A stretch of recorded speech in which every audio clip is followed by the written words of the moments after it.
आज का हमारा टॉपिक है वेन डायग्राम यानी कि वेन आरेख।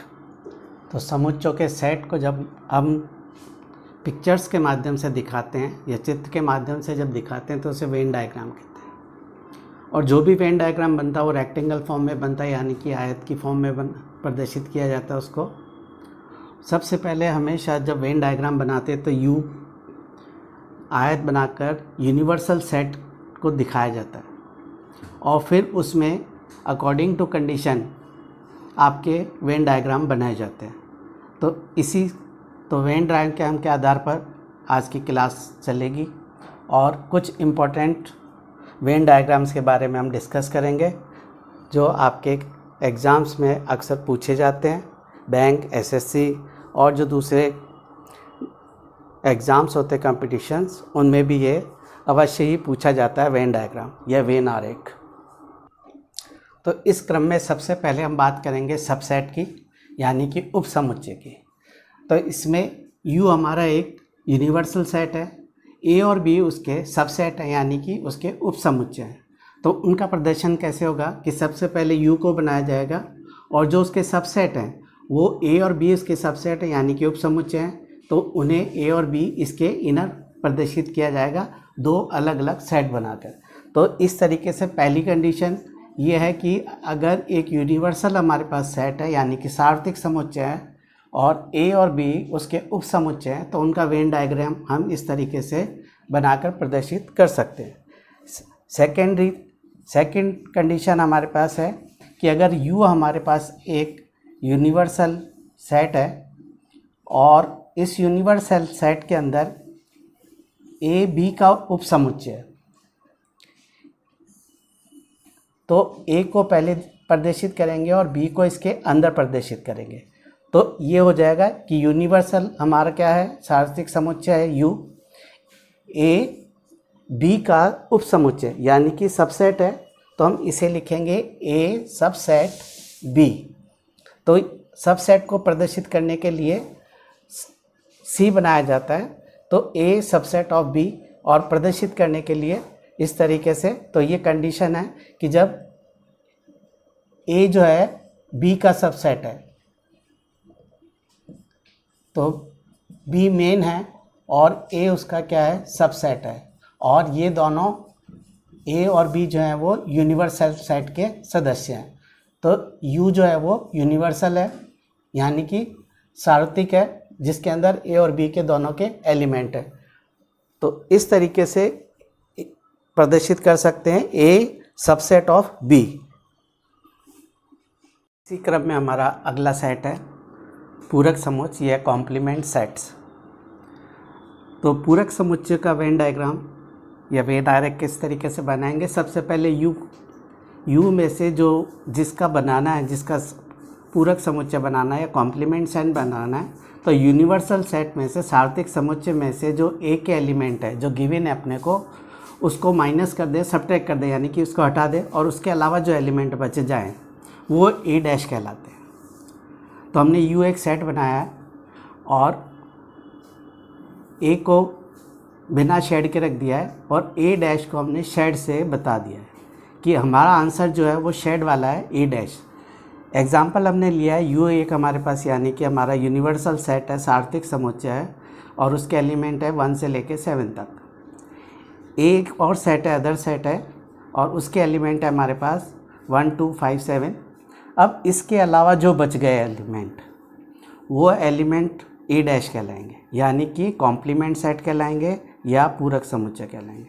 तो पूरक समुच्चय के एलिमेंट हो गए कि जो A के एलिमेंट है उनको यूनिवर्सल में से हटा दो और बाकी जो बचे जाएं वो सब A डैश कहलाएंगे। तो A डैश हमारे पास आ गए 3 4 6। तो अब हम इसे वेन डायग्राम में रिप्रेजेंट कर सकते हैं, दिखा सकते हैं कि यूनिवर्सल सेट को हमने पूरा बना दिया एक रेक्टेंगल में, उसके सारे एलिमेंट आ गए और जो A डैश है उनको बाहर की साइड रख दिया और जो A के एलिमेंट है उन्हें हमने इनसाइड कर दिया है। तो A डैश हमारे को हम इनको शेड ला सकते हैं, इस तरीके से शेड में दिखा सकते हो आप कि U में सब तो हैं लेकिन A डैश क्या है, जो A के एलिमेंट है उनको हटा दिया जाए और बाकी के जो एलिमेंट है उनको बाहर की तरफ दिखाया जाए। तो ये हमारा पूरक समुच्चय या कॉम्प्लीमेंट सेट है। तो हमारे चैनल को लाइक करें, सब्सक्राइब करें और अपने कमेंट्स दें। इसी क्रम में हमारा अगला सेट है संघ समुच्चय या यूनियन सेट। तो संघ समुच्चय यानी कि ए यूनियन बी, इसे लिखा जाता है ए यूनियन बी।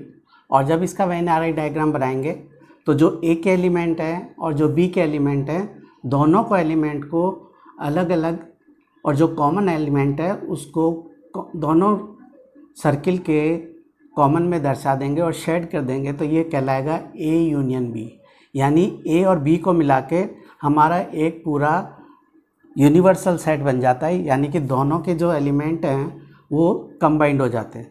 तो ए यूनियन बी कहलाता है। सपोज हमारे पास एक एग्जांपल है ए के एलिमेंट है A B C D, B के एलिमेंट है ए बी ई एफ।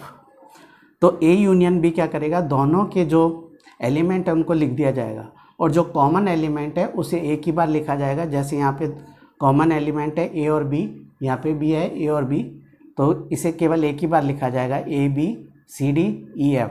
और जब हम इसका वेन डायग्राम बनाएंगे ए यूनियन बी का, तो ए के एलिमेंट और बी के एलिमेंट, ये ए के एलिमेंट और बी के एलिमेंट जो कॉमन है उसको दोनों सर्किल में दिखाएंगे, और जो दोनों के अलग अलग एलिमेंट है उसे थोड़ा सा आउटसाइड में दिखा देंगे और पूरा मिलके बन जाएगा यू, यानी कि हमारा यूनिवर्सल बन जाएगा। तो ए और बी को मिलाकर ए यूनियन बी बनाया जाता है और उसे फिर हम इस तरीके से वेन डायग्राम में दिखा सकते हैं। तो इस तरीके से वेन डायग्राम बनाए जाते हैं।